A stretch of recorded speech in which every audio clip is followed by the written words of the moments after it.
Hi dear students, good morning.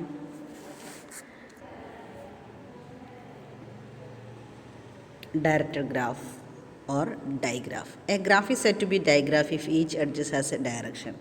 വളരെ സിമ്പിളാണ്. Diagraph എന്ന് പറഞ്ഞാൽ ഡയറക്ഷൻ ഉള്ള ഗ്രാഫ്, അല്ലെങ്കിൽ ഡയറക്റ്റഡ് ഗ്രാഫ് എന്ന് പറഞ്ഞാൽ പേര് തന്നെയാണ് ഡയറക്ഷൻ ഉള്ള ഗ്രാഫ്.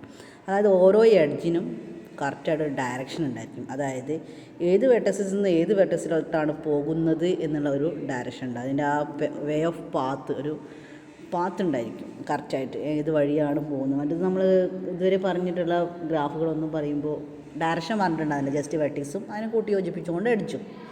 പക്ഷെ ഇതെന്താണ്, ഡയറക്ഷനുണ്ട്. A graph is said to be digraph if each edge has a direction. അപ്പോൾ ഒരു എക്സാമ്പിൾ വരച്ച് കാണിക്കാം.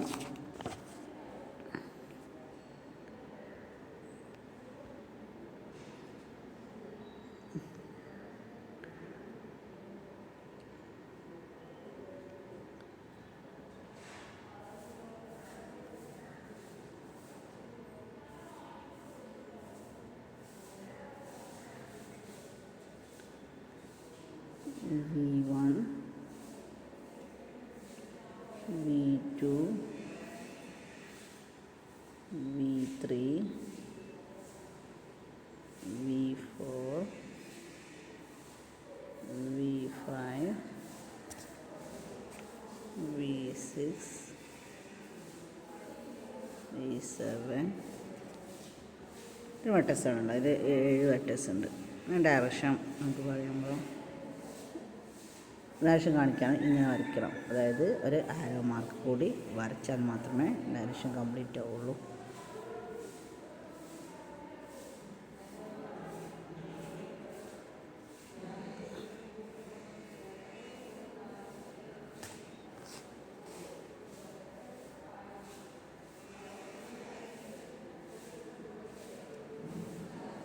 അപ്പോൾ നമുക്ക് ഇതിനൊരു ഡയറക്ഷൻ ഇങ്ങനെ കാണിക്കുന്നതാണ് ഡയറക്റ്റഡ് ഗ്രാഫ് അല്ലെങ്കിൽ ഡൈഗ്രാഫ് എന്ന് പറയുന്നത്.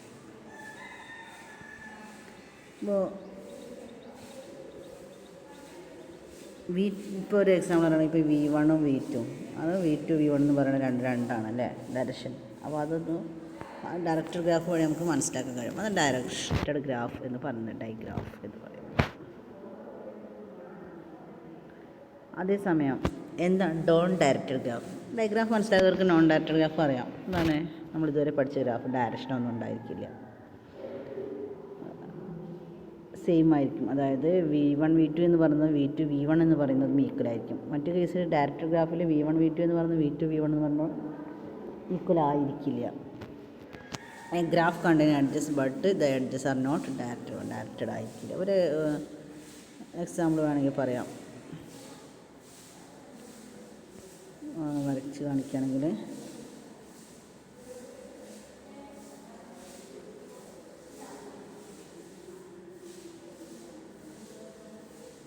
V1 V2 V3 V4. ഇവിടെ V1 V2 എന്ന് പറയുന്നത് ഈക്വലാണ്. കാരണം എന്താണ്, ഡയറക്ഷൻ ഇല്ലാത്തതുകൊണ്ട് തന്നെ. അതാണ് ഡയറക്റ്റഡ് ഗ്രാഫ് എന്ന് പറയുന്നത്. നോൺ ഡയറക്റ്റഡ് ഗ്രാഫ് അതായത് ഡയറക്ഷൻ ഇല്ലാത്ത ഗ്രാഫ്. അപ്പോൾ ഡയഗ്രാഫും നോൺ ഡയറക്റ്റഡ് ഗ്രാഫും മനസ്സിലായിട്ടുണ്ടാവുമെന്ന് വിചാരിക്കുന്നു. ഇത്ര ഭാഗം ഇന്ന് പറയുന്നുള്ളൂ. അടുത്തതിൽ ഗ്രാഫിനുള്ള കുറേ ഫീച്ചേഴ്സ് ഉണ്ട്, അതെന്തൊക്കെയാണെന്ന് പറയാം. Okay, thank you.